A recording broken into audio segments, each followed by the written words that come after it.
নমস্কার বন্ধুরা, আমার আরও একটা নতুন রেসিপিতে তোমাদের সবাইকে স্বাগত জানাই। ঘরে থাকা চিড়ে দিয়ে দারুণ সুস্বাদু চিড়ের পায়েস তোমাদের সঙ্গে আজকে শেয়ার করব। হঠাৎ করে পায়েস খেতে ইচ্ছে করলে তখন তোমরা এইভাবে বানিয়ে নিতে পারো। একদম কম উপকরণ দিয়ে চিড়ের পায়েস বানানোর জন্য প্রথমেই কড়াই গরম করে নিয়ে নিলাম 1 চামচের মতো সাদা তেল। তেলটা একটু গরম হয়ে গেলে দিয়ে দিলাম কিছুটা পরিমাণে কাজু আর কিশমিশ। এরপর লো ফ্লেমে কাজু আর কিশমিশটাকে ফ্রাই করে নেব 15 থেকে 20 সেকেন্ড।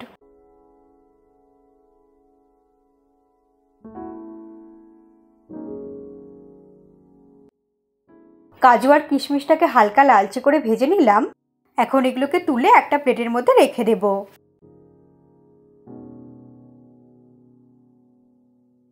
সমস্ত কাজু আর কিশমিশটা প্লেটের মধ্যে তুলে নেওয়ার পর ওই তেলের মধ্যে দিয়ে দিচ্ছি 3 কাপ জল। এই কাপ মাপ করেই সমস্ত উপকরণগুলো আমরা ব্যবহার করব। তোমরা যেই কাপ বা বাটির মাপ করে জল ব্যবহার করবে সেই কাপ বা বাটির মাপ করেই সমস্ত উপকরণগুলোকে নিতে হবে। কড়াইয়ের মধ্যে যেই তেলটা ছিল তার সঙ্গে জলটাকে খুব ভালো করে মিশিয়ে নিয়ে হালকা করে একটু ফুটিয়ে নিতে হবে। জলটা হালকা গরম হয়ে গেছে, এখন এর মধ্যে দিয়ে দেব 1 কাপ গুঁড়ো দুধ।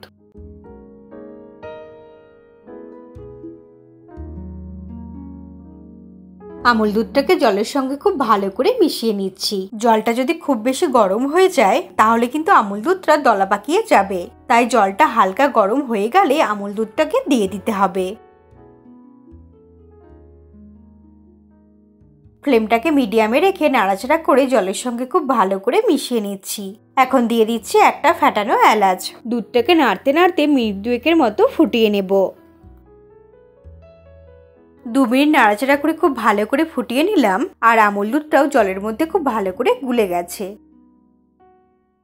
এখন এর মধ্যে দিয়ে দেব 1 কাপ পাতলা চিড়ে। এই পাতলা চিড়েটা ধোয়ার কোনো প্রয়োজন নেই। চিড়েগুলোকে ঝাঁঝরির মধ্যে একটু চালিয়ে নিয়ে গুঁড়োগুলোকে বের করে দিয়েছি। তোমরা চাইলে কিন্তু মোটা চিড়েটাও ব্যবহার করতে পারো। সেক্ষেত্রে চিড়েগুলোকে 3 থেকে 4 বার জল পাল্টে পাল্টে ভালো করে ধুয়ে নিতে হবে। তাতে চিড়েটা পরিষ্কার হয়ে যাবে আর অনেকটা নরমও হয়ে যাবে। এর সঙ্গে দিয়ে দিলাম একদম অল্প পরিমাণে লবণ। এর মধ্যে অল্প একটু লবণ দিলে খেতে ভালো লাগবে। লবণ আর চিড়েটা দুধের মধ্যে খুব ভালো করে মিশিয়ে নেব। যেহেতু এখানে একদম পাতলা চিড়েটা ব্যবহার করেছি তাই চিড়েটা খুব তাড়াতাড়ি নরম হয়ে যাবে আর পায়েসটা বানাতেও খুব বেশি সময় লাগবে না।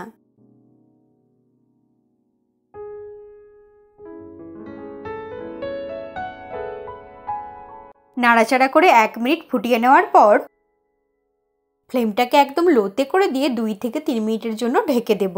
তাদের চিড়েটাও খুব ভালো মতো সেদ্ধ হয়ে নরম হয়ে যাবে আর দুধটাও অনেকটা ঘন হয়ে যাবে। 3 মিনিট হয়ে গেছে। ঢাকা খুলে হাই ফ্লেমে আরো 2 মিনিট ফুটিয়ে নেব। এটা কিন্তু আমাদের নাড়তে নাড়তে রান্না করতে হবে। নাড়তে নাড়তে আরো কিছুক্ষণ রান্না করে নিলাম। এখন এর মধ্যে দিয়ে দিচ্ছি 1/2 কাপের মতো চিনি আর দিয়ে দিচ্ছি ভেজে নেওয়া কাজু আর কিশমিশ। ফ্লেমটাকে মিডিয়ামে করে দিয়ে চিনি, কাজু আর কিশমিশটাকে মিশিয়ে নেব।